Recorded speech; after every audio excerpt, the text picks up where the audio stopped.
Сопы адам қандай болу керек? Біздің ата бабаларымыздың көбісі осы сопылық жолды ұстанды. Алайда мынау қазіргі өздерін сопы санайтын, алайда шариғатқа қайшы әрекет жасайтын псевдо сопы, жалған сопылар сияқты әрекет жасаған жоқ. Соңғы кездері әлеуметтік желіде өзін сопы санайтын, тіпті пір санайтын кейбір адамдар шариғатқа қайшы мәселелерді тілге тиек етуде.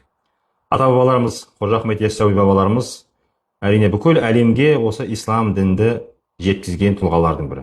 Алайда олар ешқандай шариғатқа қайшы әрекет жасаған жоқ. Сопылық дегеніміз жалпы пайғамбарымыз алейхиссалату вассаламның тақуалық жолын, нәпсі тәрбие жолын ұстану.